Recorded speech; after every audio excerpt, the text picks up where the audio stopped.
BNP মহাসচিব মির্জা ফখরুল ইসলাম আলমগীর বলেছেন, তারা কোনো বিরাজনীতিকরণের রাজনীতিতে বিশ্বাস করেন না, আবার -2 দেখতে চান না। তিনি বলেছেন, আমরা আবার এই মৌলবাদ বা জঙ্গিবাদকে দেখতে চাই না, আমরা আবার সন্ত্রাসকে দেখতে চাই না। আমরা সত্যিকার অর্থে দেশে একটা সুস্থ উদারপন্থী গণতান্ত্রিক ব্যবস্থা দেখতে চাই।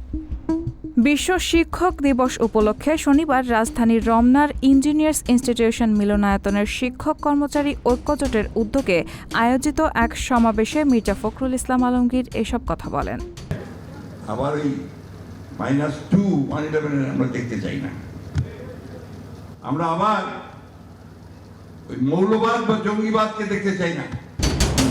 দেশকে সঠিক দিকে নিয়ে যাওয়ার জন্য সবাই মিলে এই সরকারকে দায়িত্ব দিয়েছে উল্লেখ করে মির্জা ফখরুল বলেন, তারা সেই পর্যন্ত সময় দেবেন যে পর্যন্ত একটা যৌক্তিক সময়ে অন্তর্বর্তী সরকার একটা নির্বাচনের ব্যবস্থা তৈরি করতে না পারে। যোগ্য মানুষ সরকারে কাজ করছেন, তবে কাজটা দ্রুত করার আহ্বান জানান তিনি।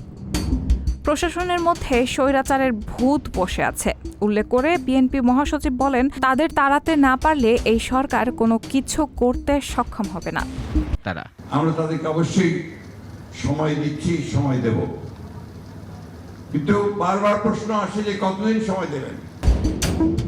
মির্জা ফখরুল বলেন, জাতীয়করণ হলেই শিক্ষকদের সব সমস্যার সমাধান আসবে না, শিক্ষার মান বাড়াতে হবে, যোগ্য মানুষকে নিয়ে আসতে হবে।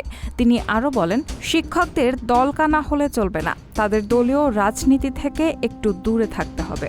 বিএনপি নিয়ে সমালোচনা প্রসঙ্গে দলটির মহাসচিব বলেন, যারা দুর্নীতি করে, যারা চাঁদাবাজি করে, জমি দখল করে, তারা বিএনপির লোক নয়, তারা দুর্বৃত্ত। দল থেকে কিছু লোকের বিরুদ্ধে ব্যবস্থাও নেওয়া হয়েছে বলে জানান তিনি।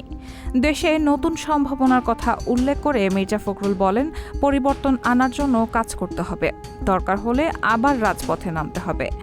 শিক্ষক কর্মচারী ঐক্যজোটের সভাপতি অধ্যক্ষ সেলিম ভূঁইয়ার সভাপতিত্বে সমাবেশে গণ অধিকার পরিষদের আহ্বায়ক নুরুল হক সহ শিক্ষক কর্মচারী ঐক্যজোটের চৌধুরী মুগিস উদ্দিন মাহমুদ, জাকির হোসেন সহ বিভিন্ন নেতারা বক্তব্য দেন। রায়হানা মুন, সবার কথা।